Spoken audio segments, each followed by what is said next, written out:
అందరికీ నమస్కారం అండి. Welcome to my channel Jaya Guru Datta SVS. ఈరోజు పేదరాజు పెద్దమ్మ కథల్లో దొంగలు దొరలు అనే పేదరాజు పెద్దమ్మ కథను విందాం. నారాయణపురం జమీందారులు తరచుగా దొంగతనాలు జరుగుతున్నాయి. దొంగలను పట్టుకోవడానికి రక్షక భటులు ఎంతో ప్రయత్నాలు చేశారు. అయితే వాటిలో ఏ ఒక్కటి ఫలించలేదు. దొంగతనాలు మాత్రం తరచుగా జరుగుతూనే ఉన్నాయి. అసలు దొంగలు ఏ రూపంలో వస్తున్నారో తెలియదు. వాళ్ళు రకరకాల వేషాలతో పగలల్లా తిరిగి రాత్రికి మంచి ఇల్లు దోచుకుంటూ ఉంటారు. ఆ విధంగా ఒకరోజు రాత్రి తిరిగారు. అయితే ఒక గ్రామంలోని ప్రజలు వీరిని చూసి దొంగలు అనుకుని కొట్టబోయారు. అప్పుడు వారు తాము దొంగలం కాదని, దొంగలను పట్టుకోవడానికి మోరవేషంలో తిరుగుతున్న రక్షక భటులమని చెప్పి తమ గుర్తింపు పత్రాలను చూపితే కానీ వారు నమ్మలేదు.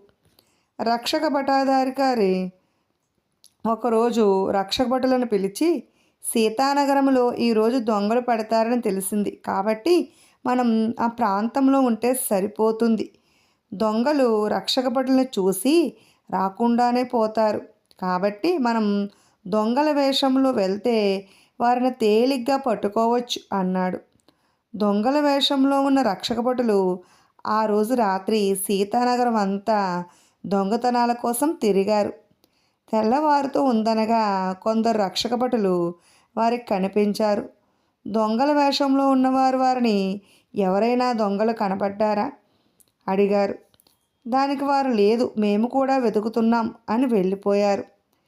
తెల్లవారిన తర్వాత రక్షక భటాధికారి దొంగల వేషంలో ఉన్నవారిని పిలిపించి, మీరు రాత్రి సీతానగరంలో గస్తీ తిరిగారా అని అడిగాడు.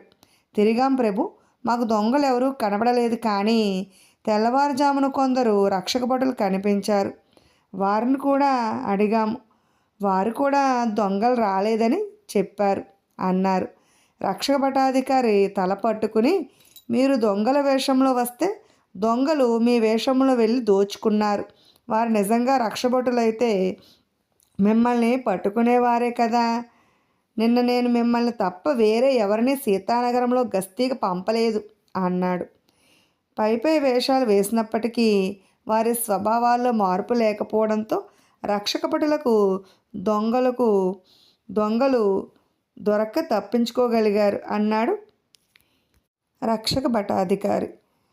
అలా చెప్పేసి పేదరాజు పెద్దమ్మ తిరిగి వెళ్ళిపోయింది. ఇప్పుడు దేవదత్తుని కథను విందాం. కోసల రాజ్యంలో దేవదత్తుడనే బ్రాహ్మణ యువకుడు నివసిస్తూ ఉండేవాడు. పెద్దలు సంపాదించిన ఆస్తులతో జీవితం వెళ్ళబుచ్చుతూ ఉండేవాడు. కొన్ని రోజులకు సుమతి అనే ఒక యుక్త వయస్కురాలని కన్యతో అతనికి పెళ్లి జరిగింది. సుమతికి పెళ్లికి ముందు కొద్ది రోజులలో పెళ్లి జరుగుతుందనగా తల్లిదండ్రులు చనిపోయారు. ఆమె అనాథైంది. దేవదత్తుడు ఆమెను చాలా ప్రేమగా చూసుకుంటూ ఉండేవాడు. దేవదత్తుడు గొప్ప దైవభక్తి పరాయణుడు. భార్య పైన దేవదత్తునికి ఎంత ప్రేమ అంటే అతను రోజూ దేవుని ప్రార్థిస్తూ, దేవా, నా భార్యను చక్కగా చూడు, ఆమె అనుభవించే బాధలు నాకు ప్రసాదించు, ఆమెను బాధించకు, ఆమెకు జబ్బు చేస్తే దానిని నాకు అప్పగించు, ఆమెను విడిచిపెట్టు అని కోరుకుంటూ ఉండేవాడు. ఒకసారి దేవదత్తుని మేనమామకు ఆరోగ్యం సరిగా లేదని తెలిసింది. అతను నివసించే గ్రామానికి దేవదత్తుని గ్రామానికి మధ్య ఒక అడవి ఉంది. అడవిలో ఉండే కాలిబాట వెంట రాకపోకలు సాగిస్తూ ఉంటారు. దేవదత్తుడు భార్యను వదిలి ఉండలేడు కాబట్టి మేనమామను చూడటానికి భార్యతో పాటు బయలుదేరాడు. అయితే ఉదయాన్నే బయలుదేరి చకచకా నడుస్తూ వెళ్తున్నారు. అలా వారు నడుస్తూ మిట్ట మధ్యాహ్నానికి అడవి మధ్య భాగానికి చేరుకున్నారు. భర్తతో పాటు నడవలేక సుమతి అలసిపోయింది. పైగా ఎండవేడిమికి తాళలేక ఆమెకు దాహంగా ఉందని భర్తతో చెప్పింది. దేవదత్తుడు ఆమెను ఒక చెట్టు వద్దకు తీసుకువెళ్ళి దాని నీడలో ఆమెను విశ్రాంతి తీసుకోమని చెప్పి తాను మంచినీరు ఏదైనా దొరుకుతుందని వెతకటం ప్రారంభించాడు. అయితే చిన్న పాత్రతో వెళ్ళాడు. కొద్ది దూరంలోనే ఒక సెలయేరు కనిపించింది. తాను దాహం తీర్చుకుని తాను తెచ్చిన పాత్రలో భార్యకు నీరు నింపుకుని బయలుదేరాడు. ఈలోగా ఒంటరిగా ఉన్న సుమతి ఎండకు తాళలేక ఆమెది దాహంతో ఉన్నది. బాగా నీరసంగా ఉండి దేవదత్తుని రాక కోసం ఎదురు చూస్తుంది. చివరకు ఆమె స్పృహ తప్పి పడిపోయింది. అదే సమయానికి ఆ దోవ గుండా ఒక నవయువకుడు వస్తూ చెట్టు క్రింద స్పృహ తప్పి పడిపోయిన స్థితిలో ఉన్న సుమతిని చూసి తన వద్ద ఉన్న నీటిని ఆమె ముఖంపై చిలకరించాడు. తర్వాత ఒక పెద్ద ఆకును తీసుకుని గాలి వచ్చేలాగా వీస్తూ ఉపచారాలు చేశాడు. అతను చేసిన ఉపచారాలకు సుమతికి స్పృహ వచ్చింది. తాను ఒక యువకుడిని తొడపైన తలపెట్టుకుని పడుకుని ఉంది. కనులు తెరిచిన ఆమె తనకు ఉపచారాలు చేస్తున్న యువకుని అందచందాలకు ముగ్ధురాలైనది. క్షణంలో ప్రేమలో పడింది. ఆ యువకునికి కూడా సుమతి అందాలకు మోహావేశం కలిగింది. అయితే సుమతి ఆ రకమైన భావావేశంతో ఆమెకు కలిగిన నీరసం వల్ల తల వేలాడేసి మరణించింది. సుమతికి ఉపచారాలు చేస్తున్న యువకుడు ఆమె నాడిని పరీక్షించి ఆమె మరణించిందని నిర్ధారించుకున్నాడు. ఆమెను ఏమి చేయాలో తోచక అలాగే ఉండిపోయాడు. అయితే ఈలోగా నీటిని తీసుకురావడానికి వెళ్ళిన దేవదత్తుడు అక్కడికి వచ్చాడు. సుమతి తలను తన ఒడిలో ఉంచుకుని పరిచర్యలు చేస్తున్న యువకుడిని చూశాడు. ఆమెకి ఏమైందనో ఆతృతతో పరుగు పరుగున అక్కడికి చేరుకున్నాడు. ఆ యువకుని ద్వారా ఆమె మరణించిందని తెలుసుకుని విచారించాడు. అయితే దైవభక్తి పరాయణుడు కాబట్టి దేవుణ్ణి ప్రార్థించాడు. మనసు లగ్నం చేసి, దేవా, నా జీవితంలో సగం నా భార్యకిప్పుడు తనని బ్రతికించు అని 3 సార్లు ఉచ్చరించాడు. ఆశ్చర్యం గొలిపేలాగా సుమతి కళ్ళు నులుముకుంటూ లేచి కూర్చుంది. ఆమె భర్త పక్కన ఉన్న యువకుని ప్రేమలో పడింది. అతను కూడా ఆమెపై ప్రేమతో ఉన్నాడు. దేవదత్తునికి మాత్రం ఇవేమీ తెలియవు. ఆయన కూడా తన భార్యకు ఉపచారం చేశాడని అనుకున్నాడు. ఈసారి ముగ్గురు కలిసి బయలుదేరారు. కొంత దూరం నడిచాక సుమతి తనకు దాహంగా ఉన్నదని చెప్పింది. దేవదత్తుడు పాత్ర తీసుకుని నీటి కోసం బయలుదేరాడు. కొద్ది దూరంలోనే ఒక దిగుడు బావి కనిపించింది. ఆ బావిలో నీళ్లు ఎలా ఉన్నాయో చూద్దామని దేవదత్తుడు బావి అంచుకు వెళ్ళి తొంగి చూశాడు. అతని వెనకాల వచ్చిన యువకుడు అదే సరైన సమయమని భావించి దేవదత్తుని బావిలోనికి తోసేశాడు. దేవదత్తుడు బావిలో పడిపోయాక ఆ యువకుడు సుమతి వద్దకు చేరుకుని తన పేరు శేఖరుడని చెప్పి దేవదత్తుని తాను బావిలోనికి త్రోసేసిన సంగతి చెప్పాడు. సుమతి శేఖరుడు చేసిన పనికి ఎంతో సంతోషించింది. ఇద్దరూ కలిసి చట్టాపట్టాలు వేసుకుని పాటలు పాడుకుంటూ వెనుకకు బయలుదేరారు. అలా వాళ్ళిద్దరూ ఆదమరిచిపోయి కొంతకాలం వచ్చాక కానీ తాము దారి తప్పినట్లు గుర్తించలేదు. వాళ్ళు పొరుగు రాజ్యంలోనికి ప్రవేశించారు. అంతలో ఆ దేశపు రక్షక భటులు వీళ్ళిద్దరిని గొలుసులతో బంధించి మహారాజు ముందు సభలో హాజరుపరిచారు. మహారాజు, మీరెవరు? ఏ దేశం నుండి వచ్చారు? మీ గూఢాచారులా అంటూ ప్రశ్నించాడు. అప్పుడు సుమతి, మహాప్రభు, మాది పొరుగు రాజ్యం. మేము పేద బ్రాహ్మణులం. ఇతను నా భర్త. జీవనోపాధి లేక ఆకలికి తాళలేక ఇలా దేశాలు పట్టి పోతున్నాము. తమరు దయతలిచి మాకు ఆశ్రయం కల్పిస్తే మీ మేలు ఈ జనములో మరవలేము అన్నది. సుమతి చెప్పిన మాటలు రాజును జాలిగొలిపేలా చేశాయి. మహారాజు శేఖరుడికి ఒక నివాస గృహాన్ని కేటాయించి తన ఆస్థానంలో గాయకుడిగా నియమించాడు. ఇలా కొంతకాలం గడిచింది. ఇక అక్కడ దేవదత్తుని విషయానికి వస్తే దిగుడు బావిలోనికి త్రోయబడిన దేవదత్తుడు లోపల ఉన్న ఒక రాతి ఫలకంపై పడిపోయాడు. అతని కాలు విరిగింది. బయటకు రాలేక అక్కడే మూలుగుతూ ఉండిపోయాడు. అదే దారిన పోతున్న ఒక వడ్రంగి దిగుడు బావి నుండి మూలుగు వినిపించి వచ్చి దేవదత్తుని లేవదీసి పరిచర్యలు చేశాడు. తన వద్ద ఉన్న కర్రను అతనికి ఊతముగా ఇచ్చి సమీపాన గల తన గ్రామానికి తీసుకుపోయాడు. అక్కడే దేవదత్తునికి ఒక వైద్యుడితో చికిత్స చేయించారు. అనతి కాలంలోనే కోలుకున్న దేవదత్తుడు తన భార్య సుమతి గురించి వెతకడం మొదలుపెట్టాడు. తాను భార్యను వదిలిపెట్టిన చోటుకు చేరి వెతగ్గా ఒక చోట సుమతి చేతి కంకణం కనిపించింది. అక్కడి నుండి ఇరుగురు అడుగుజాడలు గుర్తుపట్టుకుంటూ సుమతి నివసిస్తున్న పొరుగు రాజ్యానికి చేరాడు. అక్కడ రాజధాని నగరంలో తిరుగుతూ ఉండగా ఒక చోట సుమతిని శేఖరుణ్ణి కూడా దేవదత్తుడు చూశాడు. సుమతి దూరం నుండే అతన్ని చూసి గబగబా రాజుగారి మందిరం వైపు బయలుదేరింది. వెనువెంటనే శేఖరుడు కూడా ఆమెతో పాటుగా వచ్చాడు. దేవదత్తుడు వారిని చూసి తాను కూడా అక్కడికి చేరుకోబోతూ ఉంటే అఘాంతకుడుగా గుర్తించి రాజభటులు అడ్డగించారు.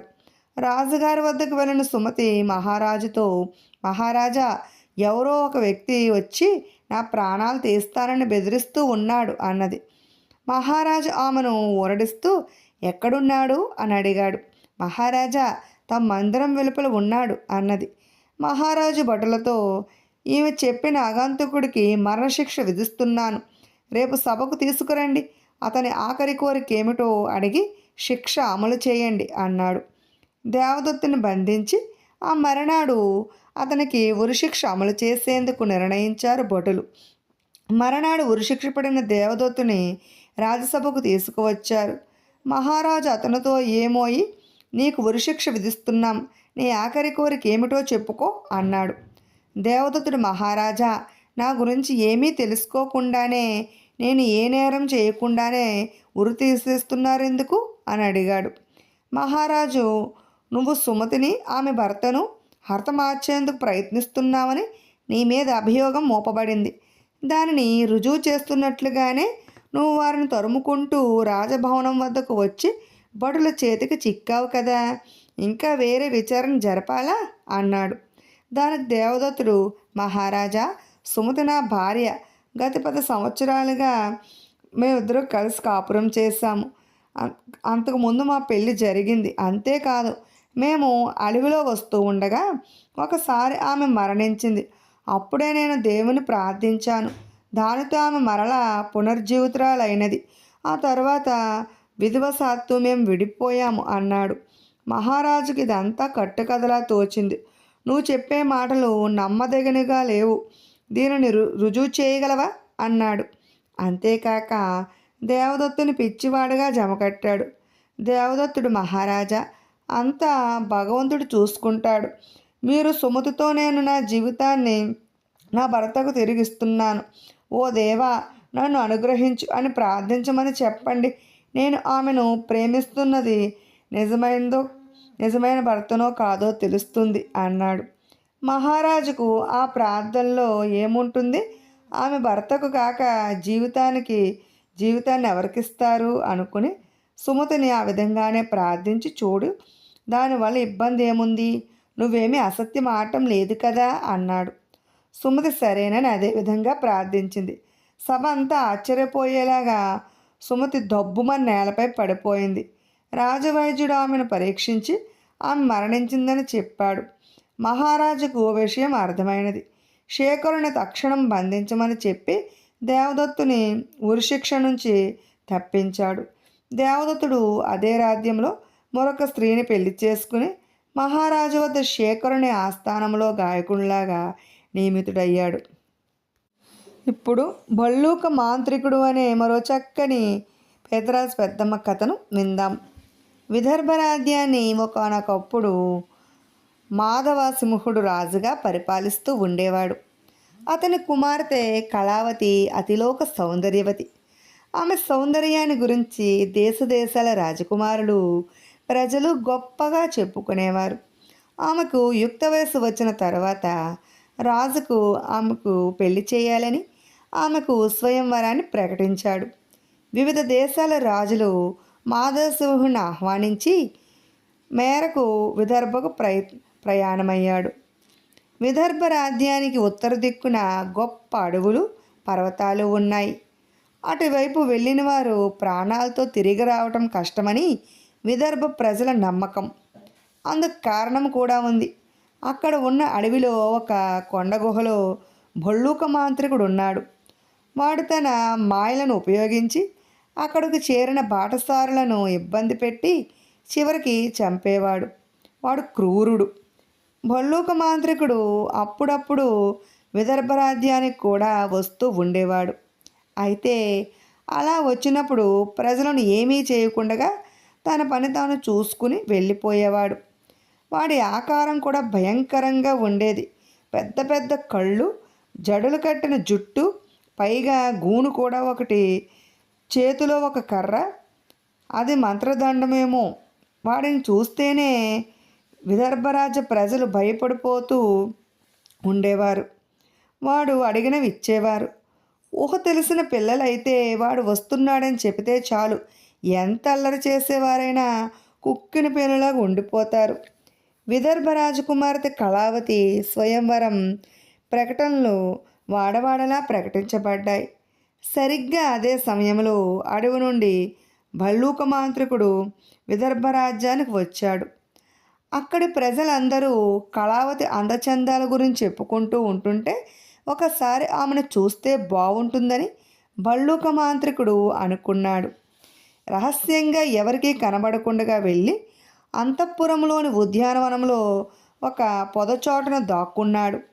అక్కడికి దగ్గరలోనే ఉద్యానవనంలో అంతఃపురంలో స్త్రీలు స్నానమాడే కొలను ఉంది. రాజకుమార్తె ఆమె చెలికెత్తెలు ఉద్యానవనంలో విహరించి కొంతసేపు అయిన తరువాత స్నానం చేయడానికి కొలను దగ్గరకు చేరారు. కళావతి అద్భుత సౌందర్యాన్ని చూసిన భల్లూక మాంత్రికుడు ప్రేమలో పడ్డాడు. ఎలాగైనా సరే తన ప్రేమ విషయం ఆమెకు తెలియచేసి ఆమె ఆమోదం పొంది పెళ్లి చేసుకోవాలనుకున్నాడు. తటాలున పొదలో నుంచి యువతలకు వచ్చి రాజకుమార్తె దగ్గరకు వచ్చాడు. అతని భయంకర ఆకారాన్ని చూసిన చిలకెత్తెల్లో కొందరు అరుచుకుంటూ పరిగెత్తారు. మరికొందరు స్పృహ తప్పి పడిపోయారు. రాజకుమార్తె కళావతి కూడా అతను చూసి భయంతో బెదిరిపోయింది. రాజకుమార్తెను చూసి, రాకుమారి, నేను భల్లూక మాంత్రికుడిని. నా పేరు చెబితే దేశదేశాల రాజులు గడగల్లాడతారు. పసిపిల్లలు పాలు కూడా త్రాగరు. కాబట్టి నాలాంటి సమర్థుణ్ణి పెళ్లి చేసుకో అన్నాడు. కళావతి రాచకన్య కాబట్టి కాస్త ధైర్యం తెచ్చుకుని పెద్దగా అరుచుకుంటూ అంతఃపురంలోనికి పరిగెత్తింది. భల్లూక మాంత్రికుడు వికటంగా నవ్వుతూ కొంత దూరం ఆమెను వెంబడించాడు. భల్లూక మాంత్రికునికి రాజకుమార్తె రేపు స్వయంవరంలో తనను వరించదని అర్థమైపోయింది. ఆమెను పొందాలంటే కేవలం ఆమెను అపహరించుకొని పోతే కానీ కుదరదని అర్థమైనది. ఆమెను అపహరించడానికి తన మంత్రశక్తులను ఉపయోగించాలని అనుకున్నాడు. ఆ రోజు రాజు ఉద్యానవనంలో జరిగిన సంఘటన క్షణాల్లో మహారాజుకు తెలిసిపోయింది. మహారాజు తీవ్రమైన ఆందోళనలో పడి రాకుమార్తెకు ఆమె మందిరానికి కట్టుదిట్టమైన కాపలా ఏర్పాటు చేశాడు.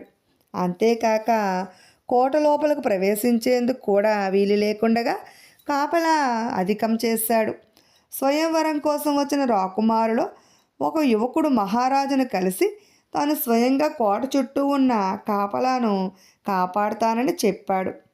భల్లూక మాంత్రికుడు అంత తక్కువవాడా? కాపలాలన్నీ ఉంటాయని అతనికి తెలియదా?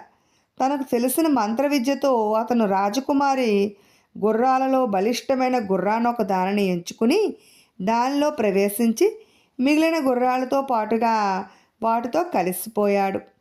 అర్ధరాత్రి బాగా చీకటి పడినాక ఎవరూ లేని సమయం చూసుకుని రాజకుమార్తె అంతఃపురానికి చేరుకుని ఆమెను అపహరించాలనుకుని సమయం కోసం ఎదురు చూస్తూ ఉన్నాడు. అర్ధరాత్రి దాటింది. భల్లూక మాంత్రికుడు గుర్రం రూపంలోనే రాకుమార్తె అంతఃపురానికి బయలుదేరాడు. ఈలోగా రాజుగారితో కాపలా కాస్తానని చెప్పిన రాజకుమారుడు అటుగా వచ్చాడు. రాకుమారుడు మంచి బలిష్ఠుడు. అతనికి అశ్వారోహణం, గుర్రపుస్వారీ అంటే ఎంతో ఇష్టం. అందువల్ల గుర్రం రూపంలోని భల్లూక మాంత్రికుడిని చూసి నిజమైన బలిష్టమైన గుర్రమే అనుకుని ఒక్క మారుగా ఎగిరి దానిపైకి దూకాడు. ఏమాత్రం ఇలా జరుగుతుందని ఊహించని భల్లూక మాంత్రికుడు తన పైన ఉన్న బరువైన యువకుని క్రిందకు తోసేద్దామని ప్రయత్నించాడు. కానీ అది సాధ్యం కాలేదు. పైగా అతని చేతిలో ఉన్న కొరడ గుర్రం వీపుపై చల్లున మ్రోగింది. భల్లూక మాంత్రికుడికి కళ్ళు పచ్చబడ్డాయి. దెబ్బల బాధకు ఓర్చుకోలేక పరుగు లంకించుకున్నాడు. యువకుడు వేగంగా పరిగెడుతున్న గుర్రంపై నుండి పడకుండగా దాన్ని జూలు పట్టుకుని అది ఆగకుండగా పరిగెడుతున్నందుకు కాళ్లతో డొక్కలో తన్నాడు. భల్లూక మాంత్రికునికి ఆ క్షణంలో మంత్రాలు ఏమాత్రం గుర్తుకు రాలేదు.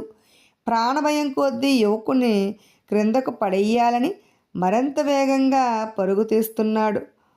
కొండల్లో, రాళ్లలో, చెట్లలో పరిగెత్తటం వల్ల గుర్రం రూపంలో ఉన్న భల్లూక మాంత్రికుని పాదాలు రక్తసిక్తమయ్యాయి.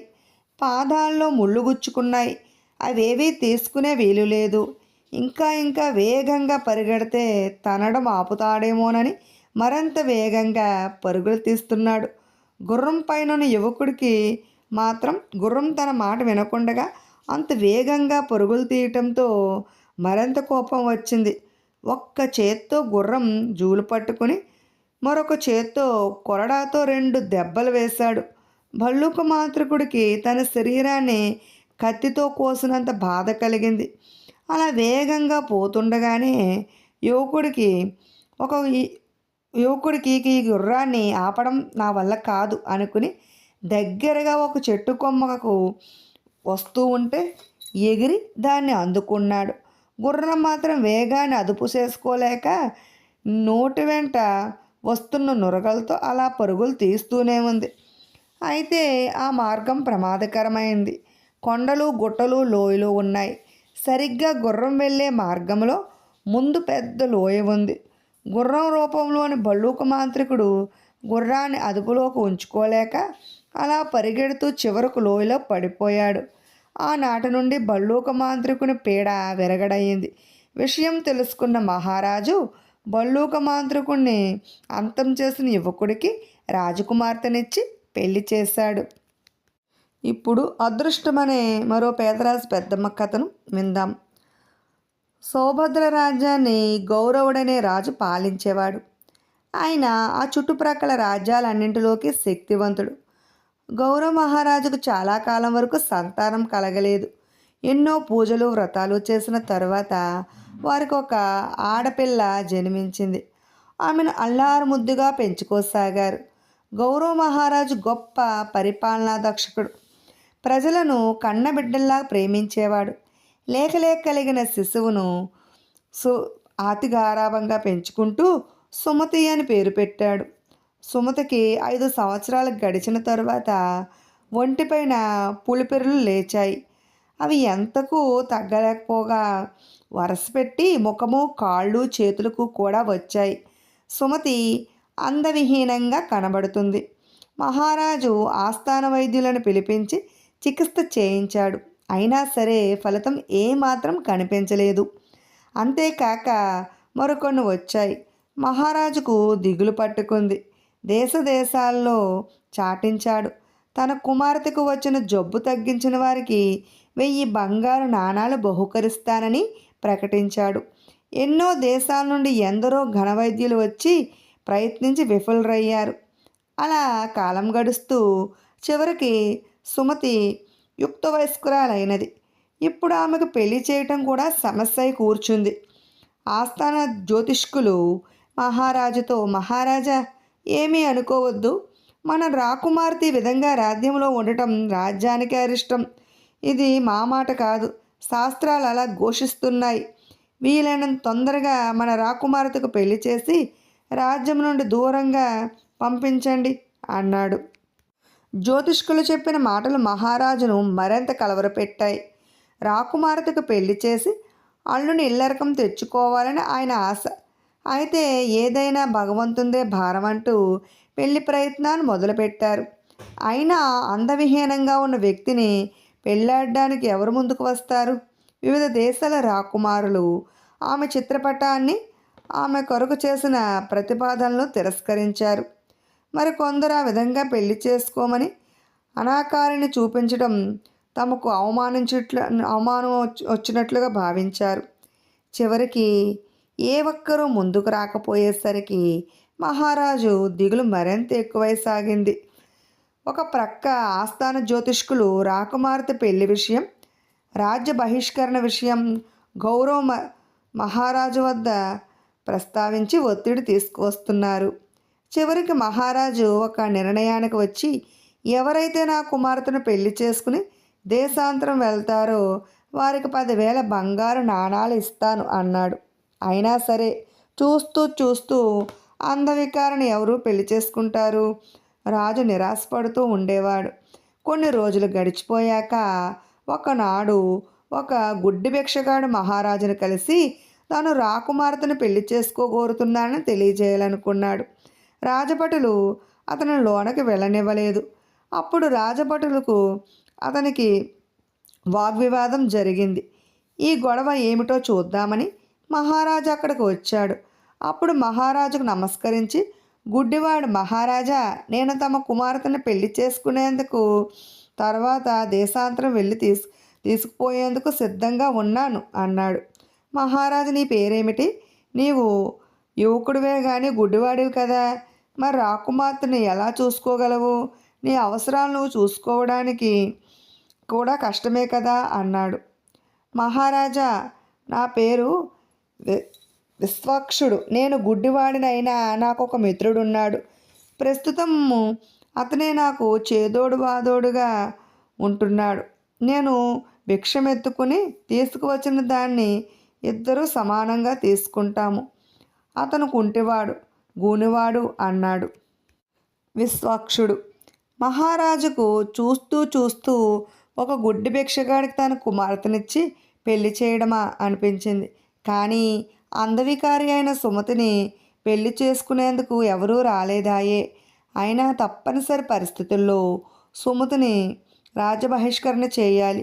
ఈ విధంగా ఆలోచించి చివరికి విశ్వాక్షుడికి రాకుమార్తెనిచ్చి పెళ్లి చేయడానికి అంగీకరించాడు.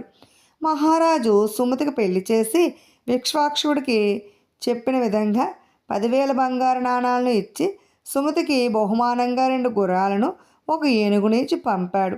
విశ్వాక్షుడు తన మిత్రుణ్ణి సుమతిని తీసుకుని రాజ్యం సరిహద్దులను దాటాడు. అలా వారు కొంత దూరం ప్రయాణించాక ఒక చోట ఒక చిన్న ఊరు తగిలింది. అక్కడ ఒక సత్రం చూసి వచ్చి గూనివాడు వీరిద్దరిని తీసుకువెళ్ళాడు. ఆ సత్రంలో ముగ్గురు 3 రోజులు ఉన్నారు. ఈ 3 రోజుల్లో గూనివానికి వీరిద్దరి వద్ద ఉన్న ధనంపై ఆశ కలిగింది. వీళ్ళని అంతం చేస్తే ఆ ధనాన్నంతా తాను అనుభవించనొచ్చునని ఆలోచన చేయసాగాడు. రాజకుమార్తె మాత్రం ఎంతో విచారంగా ఉన్నది. తన భర్త ఒక గుడ్డివాడు, భిక్షగాడు అయినందుకు ఎంతో దుఃఖిస్తూ ఉన్నది. దీన్ని గమనించిన గూనివాడు రాజకుమార్తె దగ్గర చేరి తీయని మాటలు చెబుతూ, ఎలాగైనా సరే నువ్వు రాకుమార్తెవే అయి ఉండి గుడ్డివాడిని పెళ్లి చేసుకోవడం నాకే నచ్చలేదు. నీకు ఇష్టమైతే మన ఇద్దరం పెళ్లి చేసుకుందాం. ఈ గుడ్డివాడిని ఎలాగైనా చంపేద్దాం అన్నాడు. దానికి రాకుమార్ ఆలోచించి తన అంగీకారాన్ని తెలిపింది. ఇద్దరూ కలిసి గుడ్డివాడికి విషమిచ్చి చంపాలని నిర్ణయించారు. అంతేకాక వారు ఆ పథకాన్ని అమలు చేసేందుకు సిద్ధమయ్యారు కూడా. గూనివాడు బజారుకు వెళ్ళి మంచి గాఢమైన పాము విషం కొనుక్కుని వచ్చాడు. దాన్ని రాకుమార్తెకి ఇచ్చాడు. ఈ పాము విషాన్ని కూరలో కలిపి భోజనాలు చేసేటప్పుడు దాన్ని కేవలం గుడ్డివాడికి వడ్డించాలని నిర్ణయించారు. ఈలోగా గుడ్డివాడు అక్కడికి వచ్చాడు. పొయ్యి పైన కూర ఉన్నది. రాకుమార్తె దానిలో పాము విషాన్ని కలిపి చెక్కగరిటితో తిప్పుతున్నది. గుడ్డివాడు పొయ్యి కాస్త దగ్గరలోనే కూర్చున్నాడు. పొయ్యి పైన ఉన్న కూర ఉడుకుతుంది. దాని నుండి పొగలు వస్తున్నాయి. ఇంతలో ఆశ్చర్యం కలిగే సంఘటన జరిగింది. పొయ్యిలో నుండి వస్తున్న పొగలు దానికి దగ్గరగా ఉన్న గుడ్డివాడి కళ్ళకు తగిలాయి. ఆశ్చర్యపోయేలాగా గుడ్డివాడికి చూపు క్రమక్రమంగా వచ్చింది. గుడ్డివాడు తాను లోకాన్నంతా చూడగలుగుతున్నాడు. ఇప్పుడు నిజంగానే విశ్వాక్షుడయ్యాడు. విశ్వాక్షుడు పొయ్యిపై ఉన్న కూరను చూశాడు. అది విషమని గ్రహించడానికి అతనికి ఎంతో కాలం పట్టలేదు. అతనికి చూపు వచ్చినట్లే సుమతికి పులిపెరులు రాలిపోయాయి. ఆమె ఇప్పుడు అద్భుత సౌందర్యవతిగా మారింది. అప్పుడే బయటకు వెళ్ళి వచ్చిన వీళ్ళిద్దరినీ చూసి నోరు వెళ్ళబెట్టిన గూనివాడి నోటిలోనికి గురి చూసి కొంచెం కూరను విసిరాడు విశ్వాక్షుడు. మహాకాలకోట విషం అది. తక్షణం గూనివాడు కిందపడి గిలగలా కొట్టుకుని మరణించాడు. రాకుమార్తె విశ్వాక్షుడిని మన్నించమని వేడుకున్నది. ఆమె వల్ల కదా తనకు చూపు వచ్చింది అని భావించి క్షమించాడు. ఇరువురు హాయిగా మరలా తమ రాజ్యానికి పోయి గౌరవునికి సంతోషాన్ని కలిగించారు. గౌరవుని తదనంతరం విశ్వాక్షుడు రాజుగా ప్రజానురంజకంగా పరిపాలించాడు. విన్నారు కదండి. ఇటువంటి మరెన్నో పేదరాజు పెద్దమ్మ కథలను వినాలనుకుంటే ఫస్ట్ మా ఛానల్ని సబ్స్క్రైబ్ చేసుకోండి. ప్రక్కనే ఉన్న బెల్ ఐకాన్ క్లిక్ చేయండి. మేము చేసిన నోటిఫికేషన్ కోసం బెల్ ఐకాన్ క్లిక్ చేయండి. అలాగే లైక్ చేయండి, షేర్ చేయండి, కామెంట్ కూడా చేయండి. Thanks for watching.